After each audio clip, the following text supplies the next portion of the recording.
Tardes a todos, sean muy bienvenidos a la quinta jornada del Valle Curicó 2020.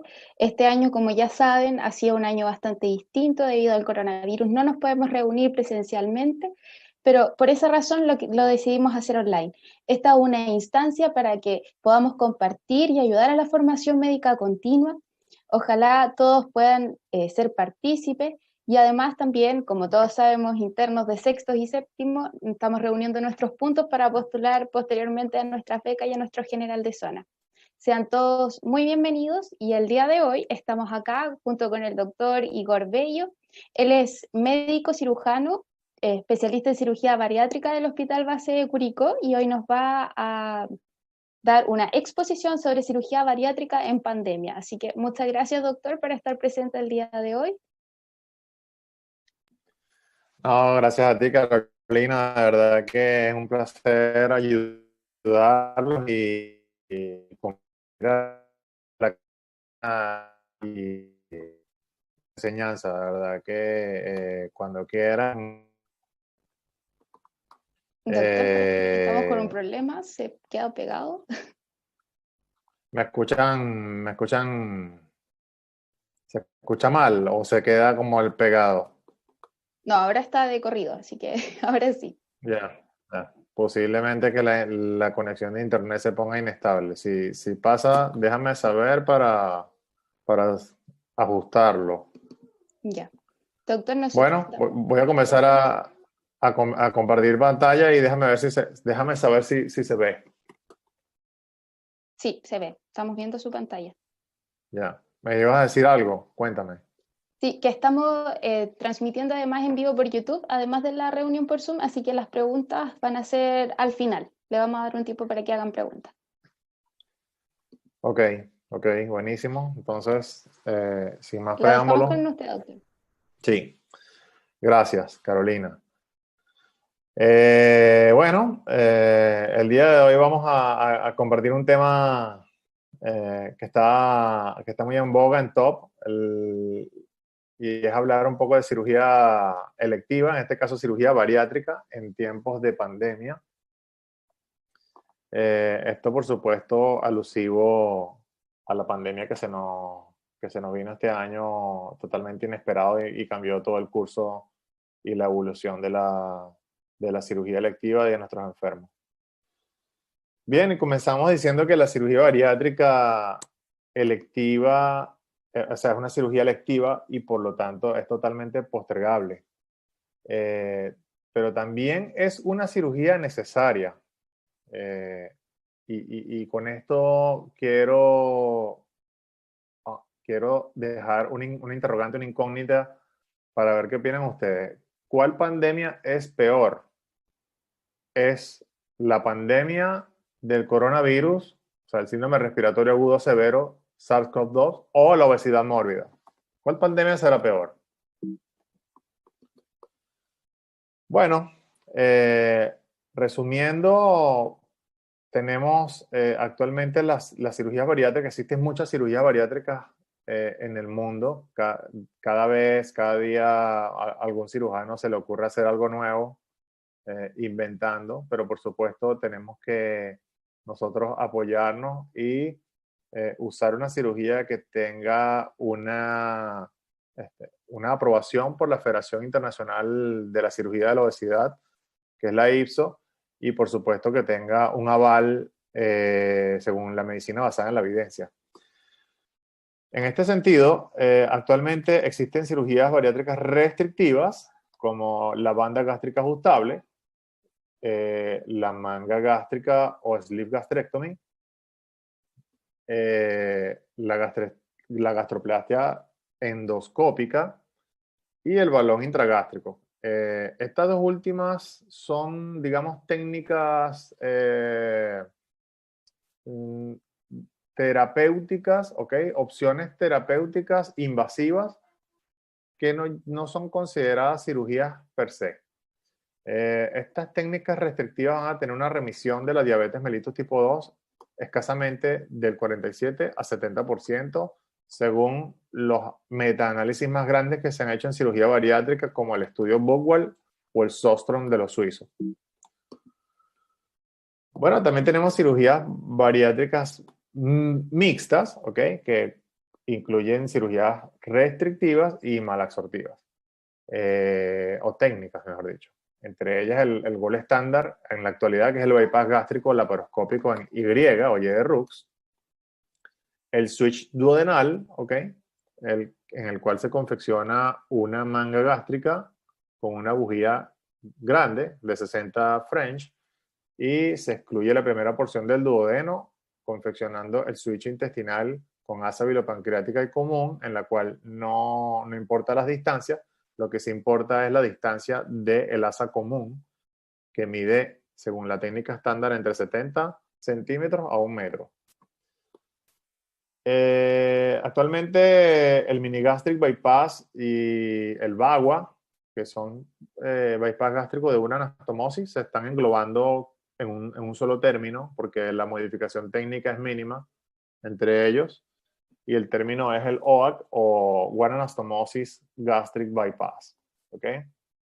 El mini gastric bypass es una técnica que nació en Estados Unidos y el Bagua es una técnica que nació en España con un cirujano de apellido Carvalho.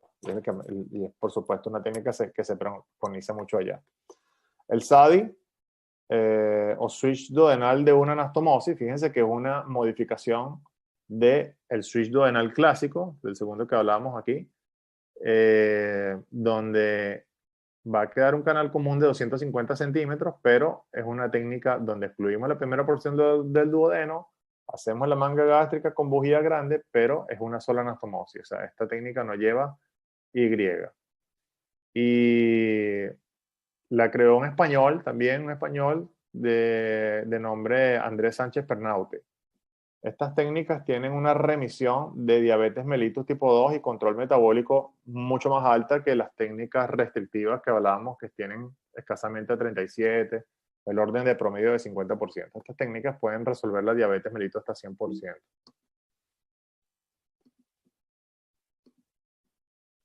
Bien, el coronavirus es un virus ARN monocatenario, envuelto no segmentado. Se han descrito varias especies de ellos que causan enfermedades en humanos y pueden variar desde enfermedades respiratorias leves hasta las infecciones más graves como el síndrome respiratorio agudo severo, que es la pandemia que se desencadenó este año. Dentro de la pandemia del COVID-19, la obesidad podría ser una de las enfermedades preexistentes asociadas con la muerte y que la mayor prevalencia de la obesidad entre la población de Italia en comparación con China puede explicar la diferencia en la mortalidad entre estos dos países. O sea, nosotros pudiéramos decir, no es que en China no haya obesos, pero ciertamente hay mucho menos obesos que los que hay en Italia y en Europa, ¿sí? También, por supuesto, como los países occidentales como Estados Unidos, Canadá, nosotros. La obesidad podría desplazar la enfermedad grave por COVID-19 a edades más tempranas. Y las consecuencias directas de la obesidad en el pronóstico de pacientes con COVID-19 aún no se han demostrado. La experiencia de la influencia que tuvimos hace años con el H1N1 identificó a la obesidad mórbida como un factor de riesgo para un curso más agresivo de esta enfermedad. Y esto debería, por supuesto, alertarnos a todos, a los cirujanos, en la vigilancia y cuidado que tenemos que tener con los pacientes. Hay más costos económicos y de salud al retrasar la cirugía bariátrica y metabólica en los pacientes obesos. Obviamente, al retrasar la cirugía bariátrica y metabólica que se produjo este año gracias a la pandemia por COVID-19, aumenta la carga de enfermedad metabólica que tienen estos enfermos y que obviamente son candidatos quirúrgicos. Este aumento afecta particularmente a los pacientes con diabetes mellitus tipo 2, dado que la cirugía metabólica sabemos que provoca, lo mencionaba antes, una remisión de la hiperglucemia en la mayoría de los casos. Obviamente depende de la técnica que se haga. La probabilidad de remisión de la hiperglucemia, sin embargo, depende de qué tan pronto se realice esta operación durante la historia natural de la diabetes. Es decir, hoy sabemos que los pacientes que se operan por debajo de 10 años de diagnóstico de la enfermedad van a tener un mejor pronóstico en remisión y desaparición de la enfermedad a aquellos pacientes que se operan por encima de esta cantidad de años, 10 años, donde van a tener un peor pronóstico y ya tienen generalmente enfermedades de órgano diana, ¿ok? Son enfermos que ya tienen complicaciones crónicas de la diabetes mellitus, habitualmente, como daño renal, retinopatía, micro y macroangiopatía. Los algoritmos diseñados para predecir la remisión quirúrgica muestran consistentemente que la enfermedad de larga duración es uno de los indicadores más importantes para la remisión de la enfermedad en cirugía bariátrica. El retraso de la cirugía metabólica, entonces, podría causar un daño aún mayor en los pacientes con diabetes mellitus tipo 2, que tienen un riesgo mayor de complicaciones micro y macrovasculares. Por supuesto, esto va a reflejar una mayor mortalidad porque los enfermos van a tener más arteriopatía obstructiva coronaria, o sea, síndrome coronario, infarto agudo al miocardio, enfermedad, accidente cerebrovascular, entre otras. La enfermedad arterial periférica, por supuesto, ustedes saben que es más frecuente en los diabéticos, la isquemia crítica, y en consecuencia el pie diabético. Complicaciones respiratorias, ¿ok?, que tienen los enfermos obesos, como por ejemplo el síndrome de hipoventilación. Antes se conocía como síndrome de Pickwick, cuando estaban los homónimos en boga, en uso. O complicaciones cardíacas o renales, y enfermos en los que la reducción de peso es crucial para avanzar en los tratamientos urgentes y que salvan vidas, también van a tener, por supuesto, un peor impacto con el retraso de estas operaciones. Bueno, al año más o menos un diabético va a tener un gasto en medicación de $5,000. Esto, por supuesto, va a incrementar considerablemente económicamente al año, ¿ok? Ya que se ha demostrado en estudios que compararon los costos durante 1 a 5 años entre pacientes quirúrgicos y no quirúrgicos, y se encontraron que los gastos en medicación, en fármacos, disminuyen sustancialmente después de la cirugía bariátrica y metabólica en comparación con los pacientes que no se operaron. Es importante también decir que operar a los pacientes que tienen una infección activa por coronavirus 19 van a incrementar la mortalidad. Eso no es un secreto, ya está publicado. Este estudio en la revista Lancet, publicado en octubre, destaca que se examinaron 1.128 pacientes en 235 hospitales. Entre ellos, pues, participaron 24 países de Europa, predominantemente Europa, pero también países de Asia, África, incluso Estados Unidos, por supuesto. El estudio parte en la Universidad de Birmingham, en Hospital General de Massachusetts, y ellos demostraron que a los 30 días la mortalidad fue de 23.8%. Así podemos desglosar esta tabla, este gráfico, ¿sí? 23.8% a los 30 días, la mortalidad fue desproporcionalmente alta en todos los subgrupos, incluido la cirugía electiva, 18.9%, la urgencia 25% y la cirugía menor 16%. También se demostró que la mortalidad es más alta en hombres, con 28%, y comparado con mujeres, que fue menor, con 18.2%. La mortalidad es más alta en pacientes que tienen infección por coronavirus y tienen más de 70 años. Esto se quedó con 33% contra 13% en los pacientes que tienen infección por coronavirus y tienen menor edad que este rango, menos de 70 años. Bueno, el manejo de los candidatos quirúrgicos y seguimiento postoperatorio en tiempos de COVID-19, podemos decir que se pueden utilizar varias opciones no quirúrgicas para mitigar el daño del enfermo obeso, y que es necesario retrasar la cirugía bariátrica y metabólica. Entonces, ¿cuál es el objetivo primordial cuando es necesario esta situación? Bueno, hay que optimizar, por supuesto, el control glucémico en los pacientes que no solo son obesos, sino que también tienen diabetes mellitus tipo 2, especialmente aquellos que ya tienen complicaciones microvasculares o macrovasculares avanzadas, que tienen microalbuminuria, ¿ok? Que son daños ya de órgano diana de enfermedad renal. Tenemos que enfocarnos en tratar de controlar estos parámetros para evitar que progrese el daño de órgano blanco de las complicaciones crónicas de la diabetes. Bueno, entre los tratamientos médicos que la evidencia ha demostrado actualmente que pues reducen la hemoglobina glicosilada, que como ustedes saben es un marcador principal de control metabólico y que te puede medir cómo está un enfermo controlado o no controlado en los últimos 3 meses y no una simple glucemia en ayunas.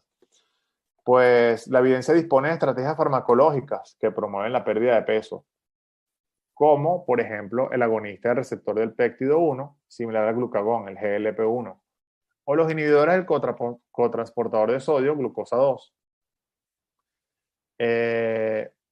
Estos agonistas del receptor del péptido 1, GLP-1, reducen la hemoglobina glicosilada en aproximadamente 1%, mientras promueven la pérdida de peso clínicamente relevante en un mes. ¿Ok?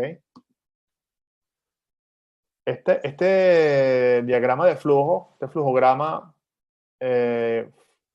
está publicado en un artículo del mes de junio, ¿ok? Está un poquito viejo para lo que estamos viviendo actualmente, pero fíjate cómo estaban manejando los italianos, cómo estaban enfrentando la pandemia del COVID-19 y la pandemia de la obesidad. Ellos decían que la cirugía, depende de la cirugía, procedimiento quirúrgico que se tenía que hacer, si era una cirugía electiva, había que retrasarla. Entonces, decíamos ya pues que la cirugía bariátrica es una cirugía electiva y por tanto postergable. Entonces ellos, en medio de esa pandemia, donde los hospitales no daban abasto, donde la gente moría sin ni siquiera recibir atención médica simplemente porque no había capacidad, no había ventilación mecánica para todos, pues solo se hacían cirugías urgentes y se trataba de evaluar cuál era el estatus de la infección por COVID-19 en esos pacientes. O sea, se hacía una PCR. Si estaba negativa, iría a un pabellón ordinario. Si estaba positivo, iría a un pabellón destinado para tal fin, o sea, pacientes que estaban infectados con COVID-19. Pacientes que tenían cirugías de extrema urgencia con un COVID-19 que estaba negativo, pues se iba a pabellón normal o ordinario. Y aquello que estaba positivo iba también al pabellón que estaba destinado para tal fin. Pero los pacientes que tenían una cirugía urgente y tenían comprobada una PCR positiva para COVID-19, se trataba de hacer un tratamiento, un procedimiento alternativo. Ejemplo, un drenaje de absceso abdominal percutáneo guiado por tomografía, una pleurocentesis en vez de una pleurotomía para un drenaje pleural, etc. Sí es importante decir que las consideraciones básicas, ¿no? Si tenemos que operar a un paciente, el equipo de salud, siempre lo que nos importa es el enfermo, y allá voy. Pero que usemos las EPP adecuadas, ¿ok? Siempre mascarilla N95, antiparra o escudo facial. En cirugía electiva, que es lo que estamos haciendo nosotros en el Hospital de Curicó y en general en Chile. Ya nosotros estamos haciendo cirugía bariátrica desde el mes de octubre, pero el requisito sine qua non para que esto se lleve a cabo es que el enfermo se haga una PCR, ¿ok?, de COVID-19 máximo 48 horas antes de la cirugía. No puede ser más tiempo. Y es porque no es para proteger al equipo de salud, sino porque las tasas de mortalidad del enfermo con infección por COVID-19 activa son más altas, como lo acabamos de ver. Esto debido a la tormenta inflamatoria de citoquinas que la infección por el virus desencadena. Y en urgencia, pues, se le está tomando la muestra de PCR COVID-19 a todos los pacientes en el momento del ingreso. Cuando el paciente se decide que se hospitaliza, se le toma inmediatamente la PCR, se vaya a operar o no. Y ya para concluir, quiero decirles la posición, quiero dejarles la posición de la Sociedad Americana de Cirugía Bariátrica y Metabólica, el ASMBS.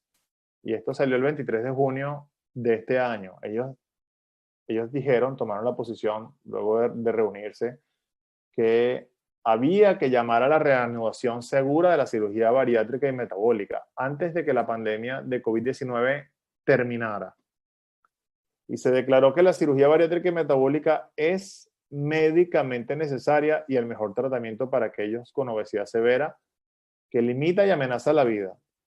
Entonces, el SMBS pidió la reanudación segura y rápida de los procedimientos, porque retrasar la cirugía bariátrica y metabólica iba a conllevar a más gastos económicos y a más complicaciones de los enfermos que padecen esta terrible enfermedad que es la obesidad. Bueno, muchas gracias. Esto es lo que traía el día de hoy en este apasionante tema. Y abro el ciclo de preguntas.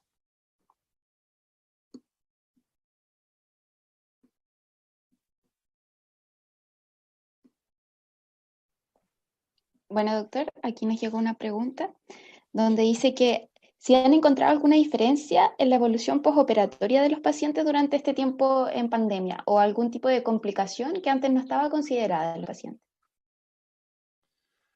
Afortunadamente no. Y esto se debe claramente a lo que les decía de que es una condición estricta de que tengamos en la mano una PCR negativa para operar al paciente, ¿ok? Porque no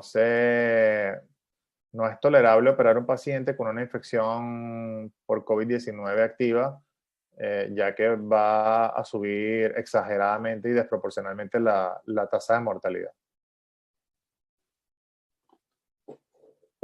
Muchas gracias, doctor.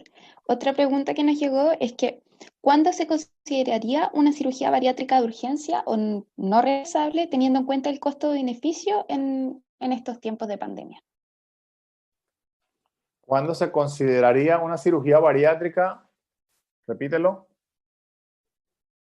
¿Cuándo se consideraría de urgencia o no retrasable teniendo en cuenta el costo-beneficio de operar al paciente en este minuto en pandemia? Bueno, mira, lamentablemente yo creo que una cirugía bariátrica nunca va a ser considerada una cirugía urgente. Siempre el paciente obeso ha sido visto con rechazo. Durante años que ya tengo en esto, hemos tenido incluso guerras, por no decir discusiones de discordia con médicos clínicos, sobre todo del área de endocrinología, que no están de acuerdo o que se oponen, ¿ok?, a aceptar que la cirugía bariátrica y la cirugía metabólica es una realidad y que puede curar al enfermo obeso con diabetes mellitus tipo 2. Así que la única forma que yo considero que un obeso mórbido sea considerado como urgente, como que tenga que ser operado urgente, es un enfermo que se operó y tenga una complicación inherente a la cirugía bariátrica, como por ejemplo una fístula, una obstrucción intestinal postoperatoria, un sangrado postoperatorio, pero una cirugía bariátrica per se, no.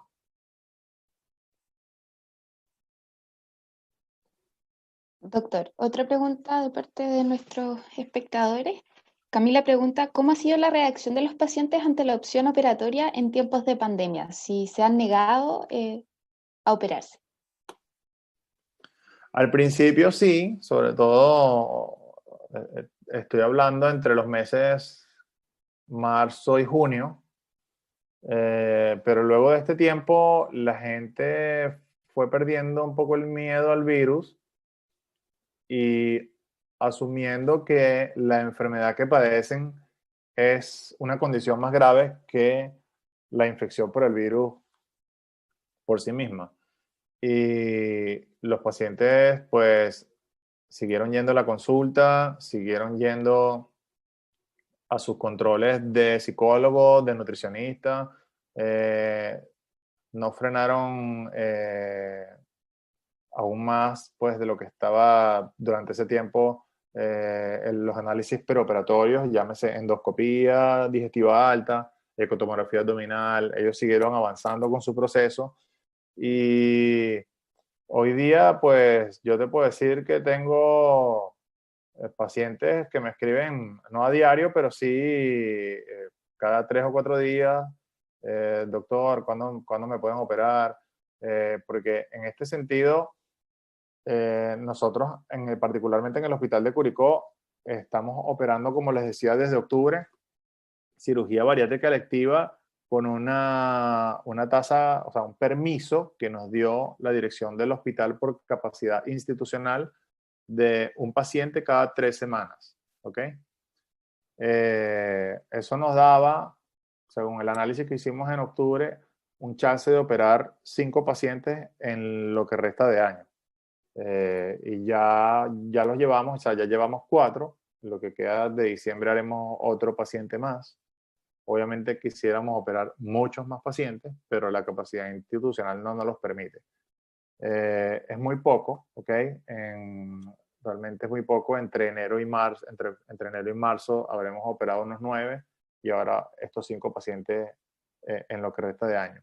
Pero, por ejemplo, los pacientes no institucionales del extrasistema, de la consulta privada, están súper listos, súper preparados, atentos para operarse, pero no lo podemos operar porque la cirugía privada que se reactivó en el Hospital de Curicó no permite hacer cirugía que necesite de hospitalización, ¿ok? Y la cirugía bariátrica es una cirugía que no se puede hacer ambulatoria, por lo menos el bypass gástrico, que es lo que nosotros hacemos con una tasa de 90% y 10% manga, no se puede hacer todavía ambulatoria. En algunos grupos, por ejemplo en Colombia, están haciendo manga gástrica ambulatoria, ¿ok? Pero en grandes instituciones clínicas de Santiago, como la Clínica Alemana, Las Condes, la Clínica Indisa, están haciendo cirugía bariátrica con regularidad.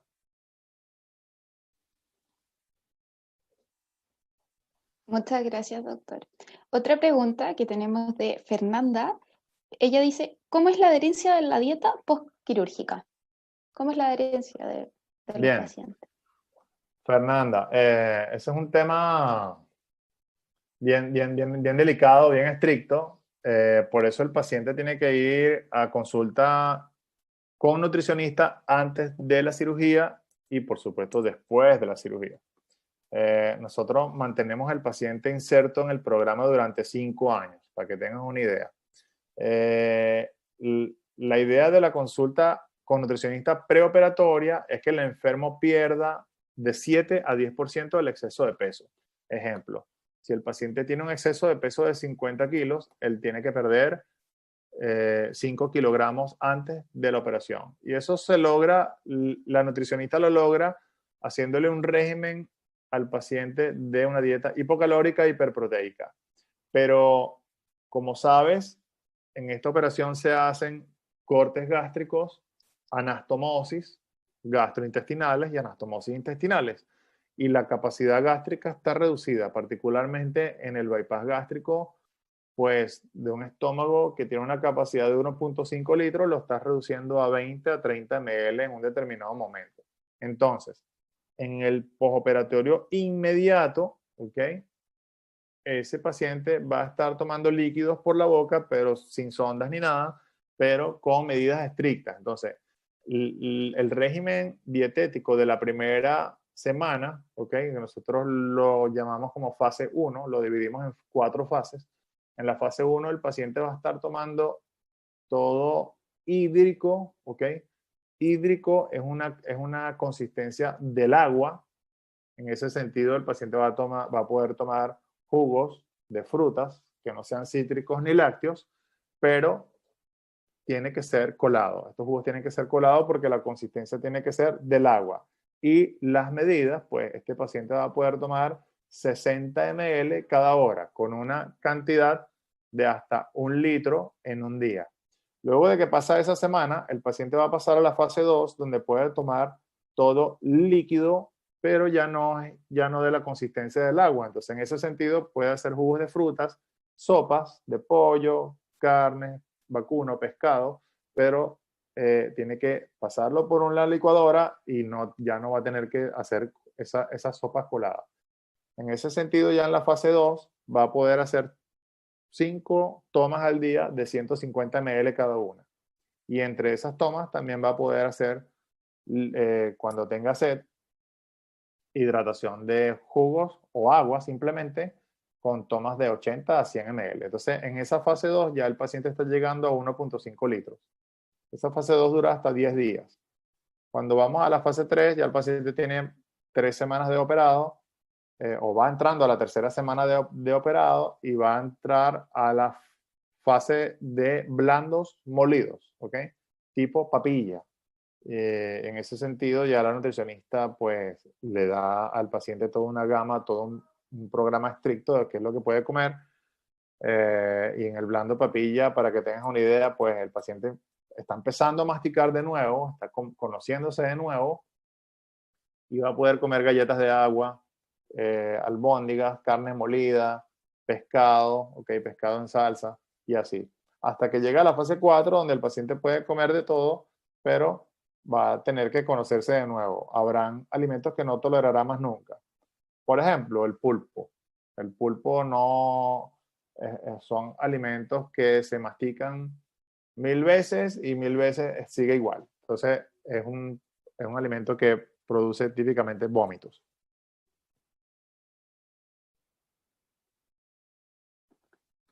Doctor, tenemos preguntas en el chat. Constanza dice, ¿se puede realizar una cirugía bariátrica en un paciente con resección intestinal por obstrucción intestinal? Es una interesante pregunta. Sí se puede. Una de las consideraciones a tener es que este paciente, o sea, que la resección intestinal no haya sido masiva, que el paciente no haya quedado con intestino corto. Yo me estoy imaginando que ella me pregunta que al paciente sufrió un trauma abdominal penetrante por un proyectil percutado, un arma de fuego, o de repente el paciente un arma blanca. Si esa es la condición, ese paciente probablemente le resecaron un segmento de 10 centímetros de intestino con una anastomosis, sí. Ahora, si la condición es que el paciente tuvo una isquemia mesentérica, donde hubo una resección masiva de intestino de 1 metro, no, pues este paciente no va a calificar la cirugía bariátrica. Es más, es un paciente que no debe ser obeso, no podría ser obeso. La otra consideración a tener es que si un paciente, en este contexto que estamos hablando, que estamos citando este ejemplo, sufrió un trauma abdominal penetrante, el paciente llegó en una condición de shock, sí, puede ser séptico o hipovolémico de repente. Ese paciente obviamente lo operaron abierto por la parotomía y eso es una condición importante a tomar en cuenta porque la operación laparoscópica va a ser más difícil, este paciente va a tener adherencia y siempre es importante al entrar laparoscópico ir al intestino, ir al ángulo de Treitz, buscar, tratar de movilizar el intestino a ver si va a ser factible la cirugía bariátrica porque nos ha tocado en condiciones así tener que hacer manga gástrica porque el intestino está totalmente con tipo magma de las adherencias tan severas que tiene. Muchas gracias, doctor. Camila Briones Miranda nos dice, en el postquirúrgico a corto y a largo plazo, ¿requieren de alguna suplementación nutricional estos pacientes? Siempre, Camila. Siempre, bueno, primero la cirugía bariátrica cualquiera que hagas va a necesitar vitaminas, ¿ok? Las vitaminas que va a necesitar el enfermo son aquellas cuya absorción depende del fundus gástrico. Como la comida no está pasando por ahí, entonces tú tienes que suplementarlo. Recuerda que en el fundus gástrico se produce el factor intrínseco en las células parietales y pues va a estar limitada la absorción del ácido fólico, vitamina B12, hierro y calcio. Entonces, suplementamos con polivitamínico con hierro, también ácido fólico 3 veces por semana y debe tomar también calcio a una dosis de 1000 miligramos una vez al día. Además de eso, asociamos durante un tiempo complejo de vitamina B12 en ampolla, inyectado intramuscular, una vez al mes. Además de esto y de la dieta que ya mencionamos hace rato, también se asocia, digamos, suplementos nutricionales de tipo proteico como el Ensure o Glucerna, cuando es el caso de diabéticos, para subir un poquito el aporte calórico, ya que en las primeras semanas pues es difícil llegar a un aporte calórico por encima de 1000 calorías con esta dieta tan estricta que yo les mencionaba. Muchas gracias. Doctor, Constanza Fernandoy hace la aclaración de la pregunta anterior del paciente si se le puede hacer un bypass gástrico con obstrucción. Dice que era una obstrucción por brida. Ok, Constanza. Si ese paciente tuvo una obstrucción intestinal por bridas, rara vez se le hace una resección intestinal porque el cirujano entra con mucho cuidado, trata de liberar todas las adherencias posibles, liberar la brida. Bueno, lo primero es tratar de ubicar el sitio de obstrucción, ubicar la brida, porque puede esta brida estar condicionando sufrimiento, ¿sí?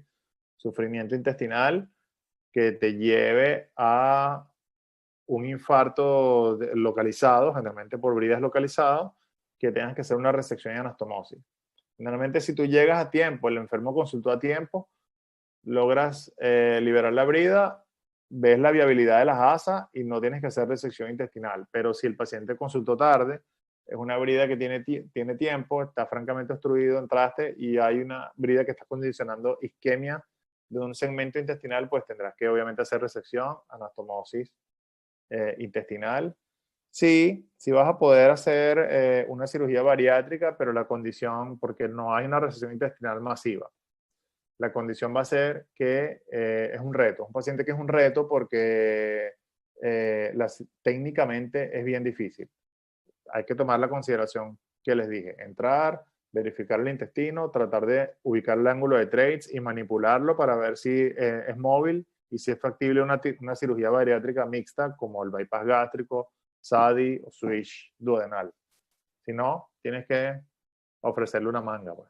Y eso hay que conversarlo con el paciente. Mira, vamos a tratar, si no se puede, vamos a hacer una manga gástrica.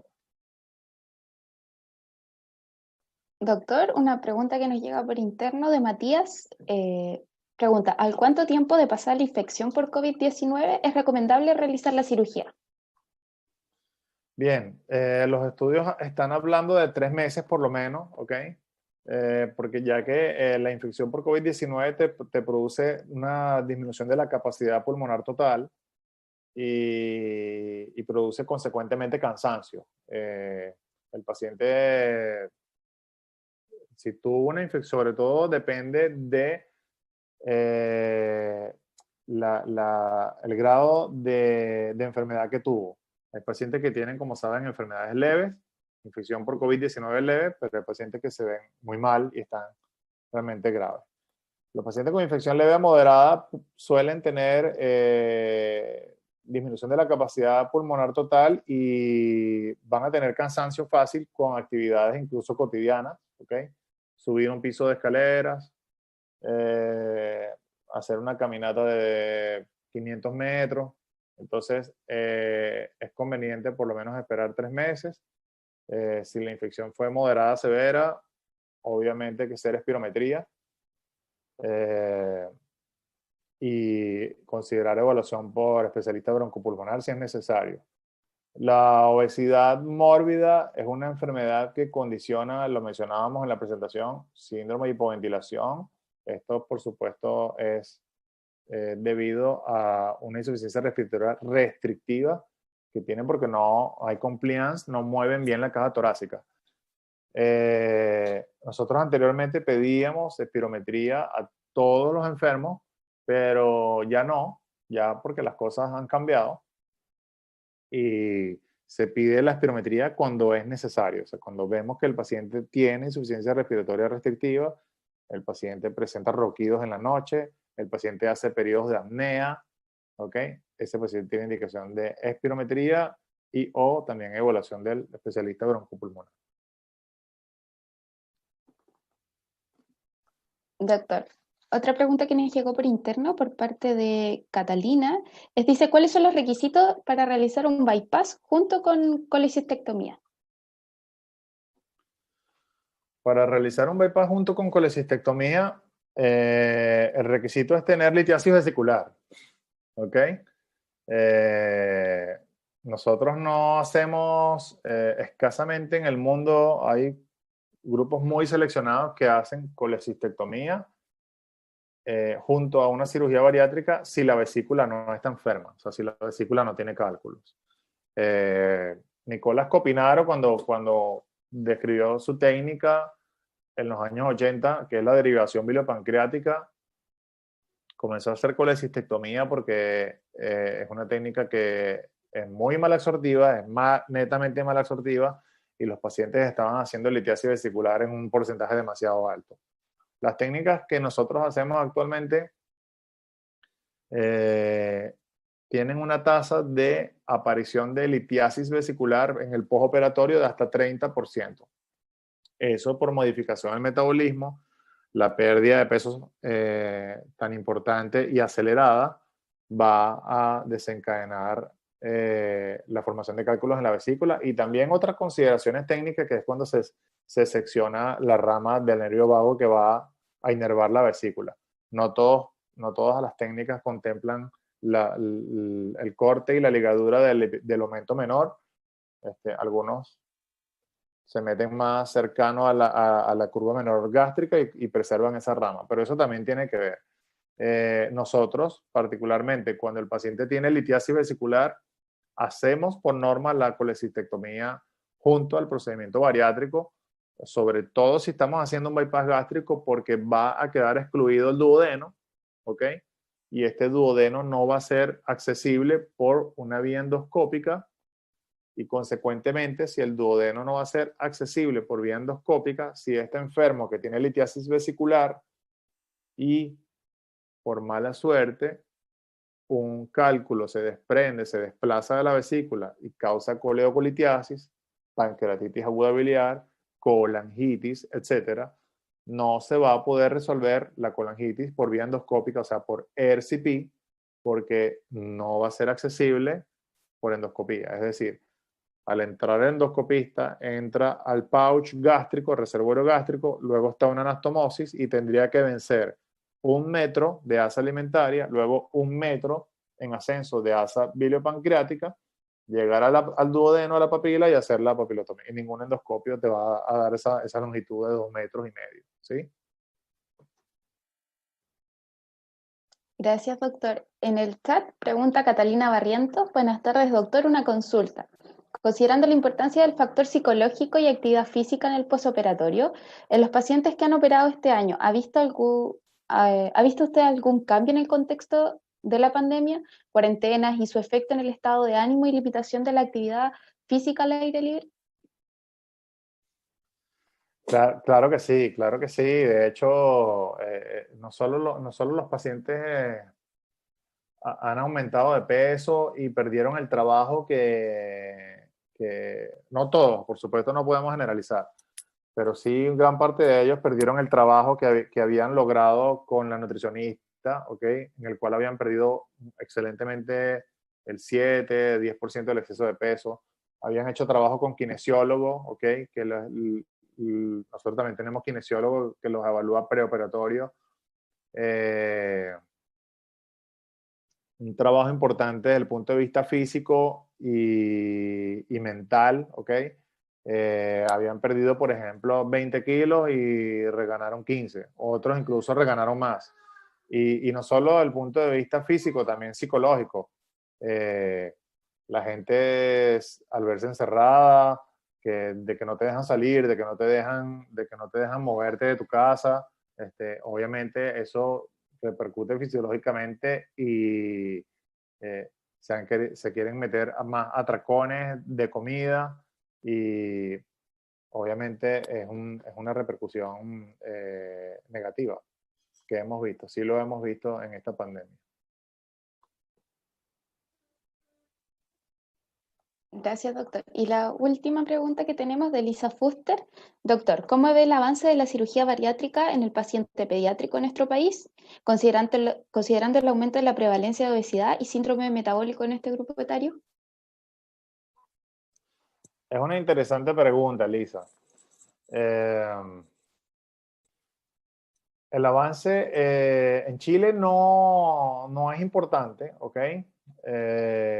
Nosotros aún manejamos los criterios mundiales, ¿ok? De cirugía bariátrica, que son, los criterios de inclusión son edad entre 18 a 65 años, índice de masa corporal mayor a 30 con comorbilidad o mayor a 40 sin comorbilidad. Hay grupos en el mundo que están haciendo cirugía bariátrica en niños y adolescentes, incluso bypass gástrico, pero yo no soy partícipe de eso porque eh, un niño de 12 años está en crecimiento, ¿ok?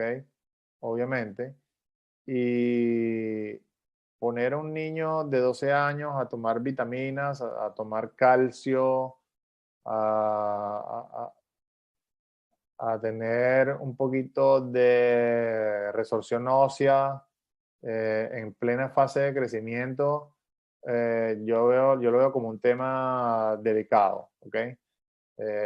No estoy de acuerdo con eso. Pudiera estar, puede ser un poquito flexible en permitir el uso de la manga gástrica, digamos, en pacientes con 16, entre 16 y 18 años, porque no es que la manga gástrica, no es que no tengas que tomar vitaminas, sí, ya lo mencionábamos hace rato, claro que sí hay que tomar vitaminas, pero es un poquito más benevolente porque al ser una técnica netamente restrictiva, donde no estás tocando el tránsito intestinal, no estás produciendo ningún tipo de malabsorción en el tránsito intestinal, pues se comporta diferente al bypass gástrico, al switch, al SADI, al VAGUA. Y este enfermo que tenga 16, entre 16 y 18 años, ya está casi llegando al tope de crecimiento y le puedes dar una oportunidad de rectificar, ¿ok?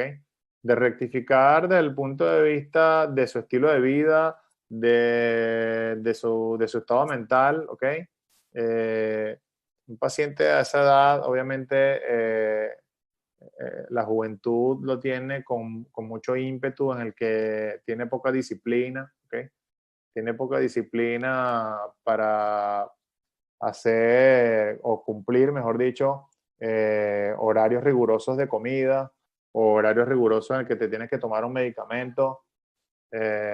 Probablemente no lo va a hacer, no va a tomar las vitaminas cuando tiene que hacerlo, pero tiene chance de rectificar, ¿ok? Y con eso me refiero a la manga gástrica. Cuando tú haces una manga gástrica, el paciente puede rectificar, hacer cambios importantes en el estilo de vida y, al perder la cantidad de peso, de exceso de peso que tiene que perder, pues acostumbrarse a comer pocas cantidades, pequeñas cantidades, a tener más saciedad. La saciedad también se aprende, no solo quitar la grelina del fundus gástrico, sino, o sea, aprender desde el punto de vista psicológico a manejar estas ansiedades y evitar pues tener una recaída que es el concepto de reganancia de peso. Entonces, con esto les quiero decir que la cirugía bariátrica no es infalible, ¿ok? Ningún procedimiento bariátrico es infalible. Cualquier procedimiento que hagas tiene una tasa de falla, ¿ok? De reganancia de peso, y la reganancia de peso se define como aumento de más de 20% del exceso de peso perdido luego de 2 años de paciente operado.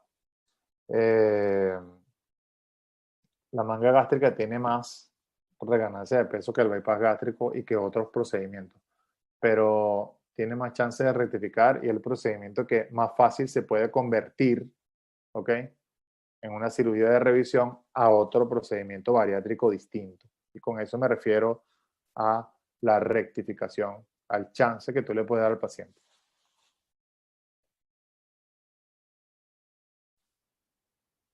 Muchas gracias, doctor. Esas son las preguntas que hemos tenido hoy.